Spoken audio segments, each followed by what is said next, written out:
Today we're processing this insect phylogeny from Zhang et al. This is a Chalcidoides. These are hymenopteroparasitoids, extremely species rich and largely, well, so species rich we don't really know. No idea how many species. The phylogeny is made available undried, so download this and you get this whole load of files here. Now, I just want to highlight at this point this single paper here. This is by Stahls et al. Got an older paper now, and look what I've done here. On the figure, they've written the preferred tree out of, as usual, everyone publishes a bunch of trees, and one of them they explicitly stated their preferred tree, and this is so simple to do, and it's I estimate this is currently about less than 1 in 100 papers do it, so most people don't, but this simple thing just saves a lot of time. Now, here's a pretty clear example in the publication, but the same thing occurs in this case when we download the supplementary data, and we're faced with the same thing. We're just trying to figure out what are we just want a single tree for synthesis. Now, in any good analysis, you'll have sensitivity analysis, so you'll get a bunch of different trees, but these are largely replicates. So we just need given a single study of a single data set, we just need one. Here we have to figure out which one.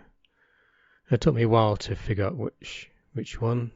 So just the reason I point this out, I'd propose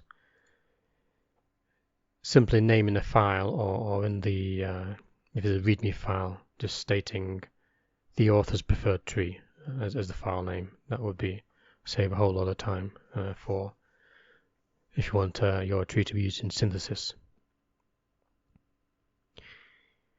Anyway, where were we? So I copied a few files.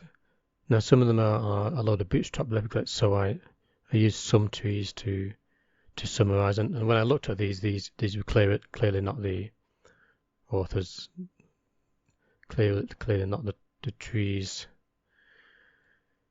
Didn't look anything like the trees in the paper, but eventually I found the tree.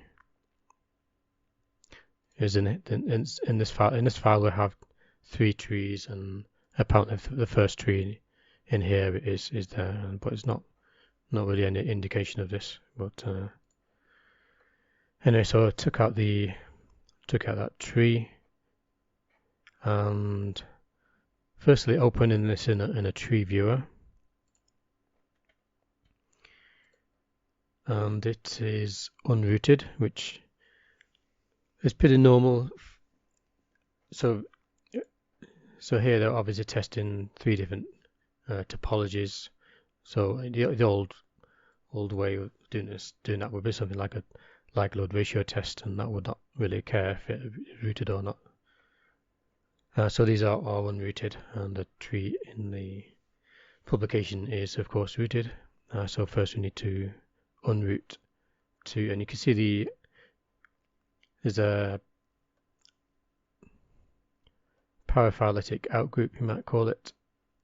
And in omics studies you need quite a lot of outgroups, but to get this configuration you need to actually root by these 3 of the outgroup, which is these. So click on node to root and the ancestor of these 3, and order, and then you should get the same as you get in the figure. Now these 3 are sister to the in-group and several more of the out-group. So for synthesis I usually just limit to the in group. So I cut out, where are we? Trichopria. So I just retained a single out group and the in group. So click on node to go to sub-supertree, and this node here will give you single out group and the in group. So save that tree. So this is some minor steps to go for before we even look at the tree.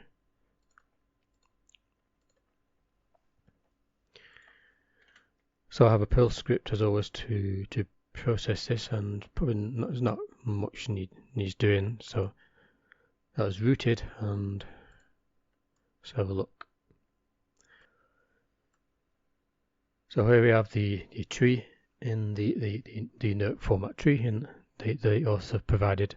And quick look over this, we have floating point format branch links, but we do have some scientific notation. I noticed at least one of these.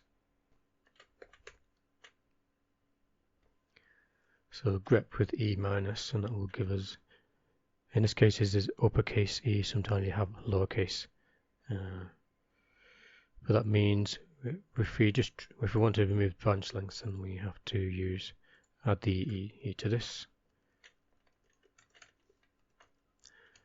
So remove branch lengths, we don't really need to look at those at the moment. So we have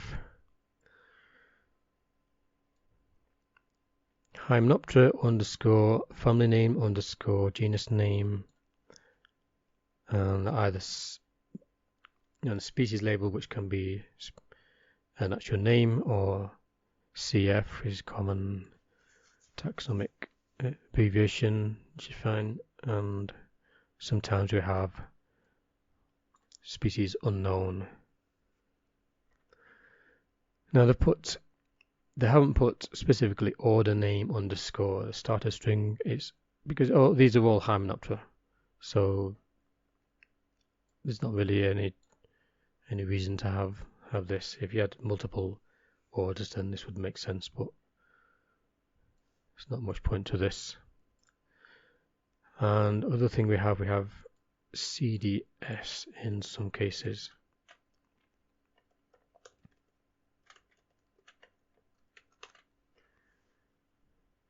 So we have Hymenoptera underscore CDS.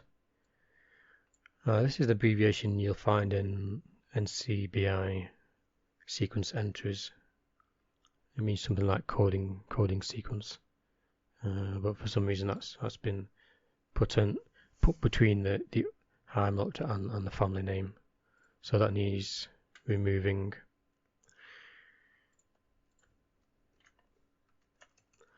But then we get to the main parser. So we're extracting we don't normally need the higher taxon name, so we'll just parse out the genus and the species if present, and that gives us this, which is this format is very easy to integrate into other data. And finally, we just need to check one other thing I found was a terminal labeled with Hymenoptera underscore family underscore genus underscore species and an extra string appended to this underscore JW, which sounds like a person's abbreviated name, but only one terminal with that. So I'll trim that off, and we should then have a tree that can then be integrated. So we'll just run it through the check terminal script, and we have CF, fine, that's quite commonly used, and then 2, 3, 5 other species ambiguous terminals, but each of these is the only representative of that genus, so we don't need to prune those, and that's it. We have now parsed this tree, and we can move on to databasing other ones. Job done.